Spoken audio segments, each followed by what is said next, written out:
ધોરણ 9 વિજ્ઞાન. આજે આપણે વિજ્ઞાનમાં અન્ન સ્ત્રોતોમાં સુધારણા વિશે શીખીશું. આપણે બધા જાણીએ છીએ કે બધા જ સજીવોને ખોરાકની આવશ્યકતા હોય છે. ખોરાકમાંથી આપણને પ્રોટીન, કાર્બોદિત, ચરબી, વિટામિન, ખનિજ ક્ષાર પ્રાપ્ત થાય છે. આ બધા તત્વોની આવશ્યકતા એ આપણા વિકાસ માટે, વૃદ્ધિ માટે અને સ્વાસ્થ્ય માટે હોય છે. વનસ્પતિઓ અને પ્રાણીઓ બંને આપણા ખોરાકના મુખ્ય સ્ત્રોત છે. મોટાભાગનો ખાદ્ય પદાર્થ ખેતીવાડી તથા પશુપાલનથી મળી રહે છે. ભારતની વસ્તી ખૂબ જ વધારે છે. આપણા દેશની વસ્તી 1 બિલિયનથી પણ વધારે છે. તેમાં સતત વધારો થઈ રહ્યો છે. આ વધતી જતી વસ્તીને માટે 1 બિલિયન ટનના ચોથા ભાગ જેટલા અન્ન ઉત્પાદનની જરૂરિયાત છે, જે આપણે ખેતીવાડી કરવાથી સંભવિત થઈ શકે છે. ભારતમાં પહેલાંથી ઘણા બધા સ્થળો પર ખેતી થઈ રહી છે. ખેતીવાડી માટે વધારે ભૂમિ કે જમીનની પ્રાપ્યતા સંભવિત નથી. એટલા માટે પાક તથા પશુધનના ઉત્પાદનની ક્ષમતામાં વધારો કરવો આવશ્યક છે.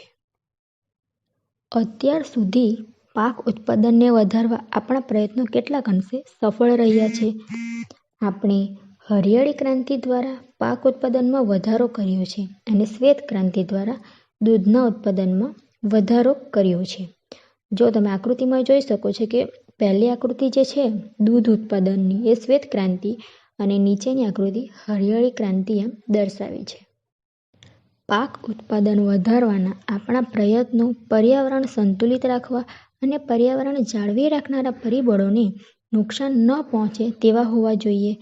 એટલા જ માટે ખેતી અને પશુપાલન માટે સમપોષણીય એટલે કે નુકસાન ન કરે તેવી પ્રણાલીઓ અપનાવવી આવશ્યક છે.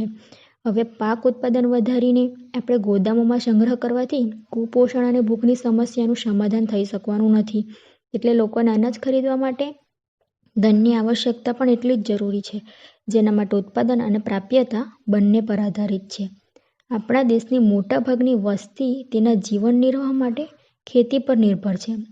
એટલે ખેતી ક્ષેત્રે પણ લોકોની આવક વધારવી જોઈએ અને ભૂખ સમસ્યાનું સમાધાન થઈ શકે છે. હવે સારા પોષણયુક્ત જીવન નિર્વાહ માટે આપણે અલગ અલગ પ્રકારની ખેતી કે કૃષિ પ્રણાલી અપનાવવી જોઈએ, જેવી કે મિશ્ર ખેતી છે, આંતરપાક ખેતી, સંગઠિત ખેતી કે વર્ધિત કૃષિ પ્રણાલી અપનાવવી જોઈએ. એટલે કઈ કે પશુપાલન છે, મરઘાપાલન, મત્સ્ય ઉદ્યોગ, મધમાખી ઉછેર સાથે ખેતી વગેરેને પણ પ્રોત્સાહન આપવું જરૂરી છે. તમે આકૃતિમાં નીચે જોઈ શકો છો કે પશુપાલન, મરઘાપાલન, મત્સ્ય ઉદ્યોગ, મધમાખી ઉછેર એ બધી ખેતીઓને વધારે પ્રોત્સાહન આપણે આપવું જ જરૂરી છે.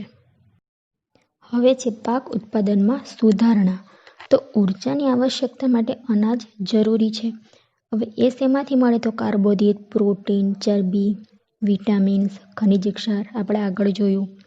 તો કાર્બોદિત શેમાંથી મળે? તો ઘઉં, ચોખા, મકાઈ, બાજરી, જુવારમાંથી કાર્બોદિત મળે છે. ત્યારબાદ કઠોળ એટલે કે ચણા, વટાણા, અડદ, મગ, તુવર, મસૂરમાંથી આપણને પ્રોટીન મળે છે. અને તેલીબિયા એટલે કે તેલવાળા ચરબીયુક્ત જે છે તે ચરબી શેમાંથી મળે આપણને?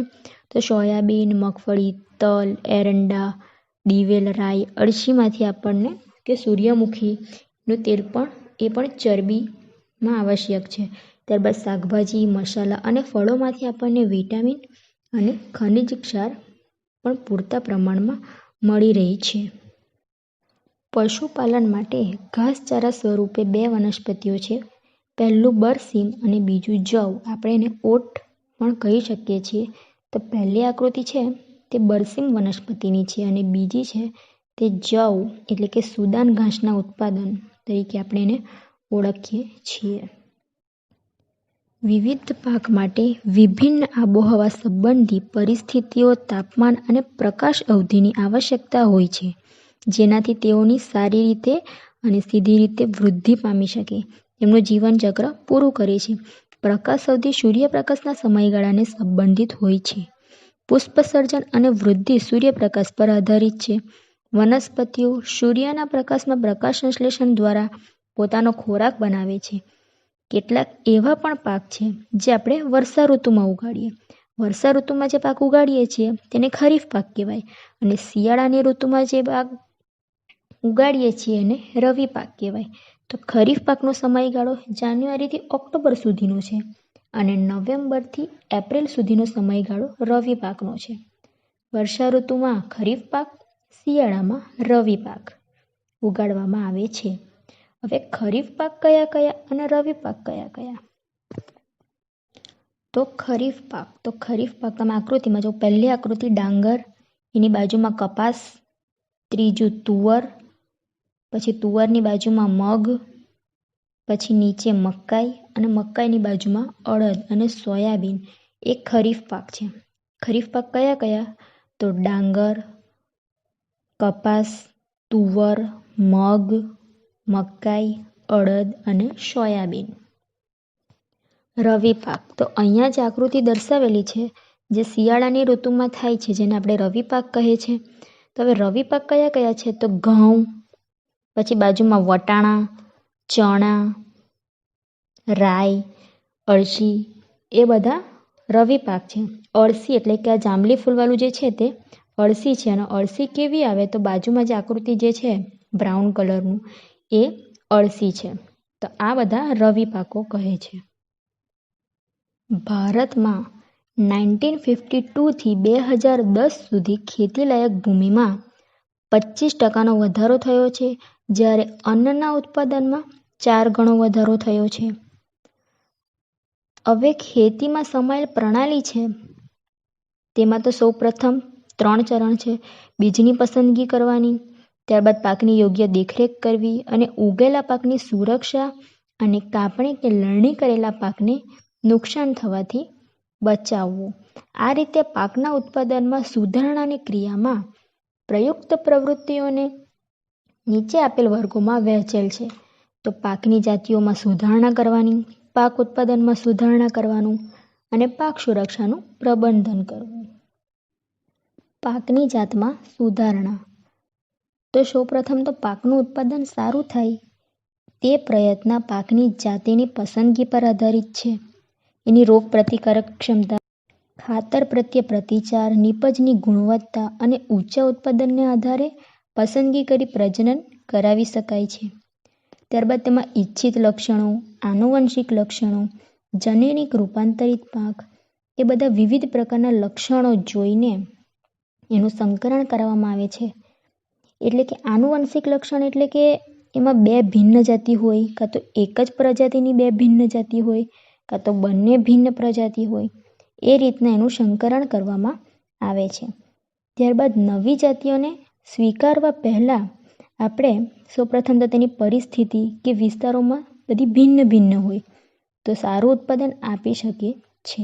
હવે ખેડૂતોને સારી ગુણવત્તાવાળા વિશિષ્ટ પ્રકારનું બિયારણની પ્રાપ્તિ થવી જરૂરી છે, અથવા તો બીજ તે જ જાતિના હોવા જોઈએ જે અનુકૂળ પરિસ્થિતિમાં અંકુરણ પામી શકે છે.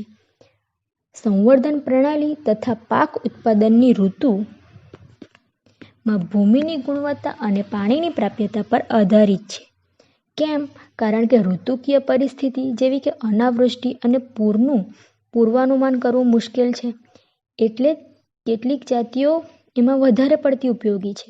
એટલે કે વિવિધ આબોહવાકીય પરિસ્થિતિમાં પણ તે ઉગી શકે છે. આ રીતે એવી જાતિની બનાવેલી છે કે તે વધુ ક્ષારવાળી ભૂમિમાં પણ ઉગી શકે છે.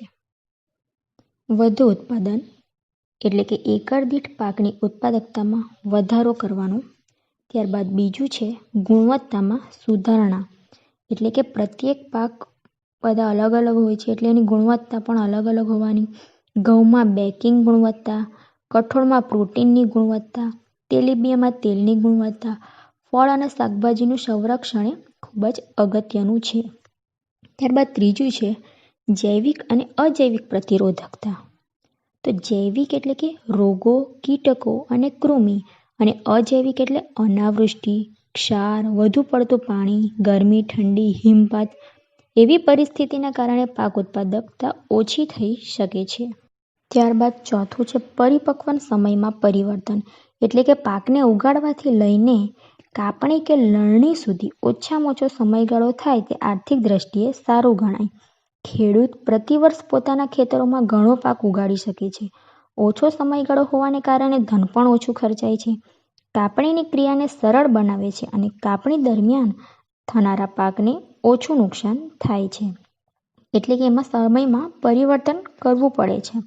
ત્યારબાદ પાંચમું છે વ્યાપક અનુકૂળતા. તો વ્યાપક અનુકૂળતાવાળી જાતોનો વિકાસ કરવો વિવિધ પર્યાવરણીય પરિસ્થિતિઓનો પાક ઉત્પાદનને સ્થાયી કરવામાં મદદરૂપ થાય છે. એક જ જાતિને વિવિધ વિસ્તારોમાં વિવિધ આબોહવામાં ઉગાડી શકાય છે. અને છઠ્ઠું છે ઐચ્છિક કૃષિકીય લાક્ષણિકતા. એટલે કે ઘાસચારાવાળા પાક માટે લાંબી અને વધુ શાખાઓ ઇચ્છિત લક્ષણ છે.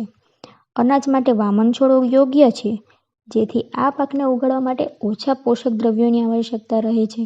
એટલે કૃષિકીય વિજ્ઞાનવાળી જાતિઓ વધારે ઉત્પાદન મેળવવામાં મદદરૂપ થાય છે. Thank you.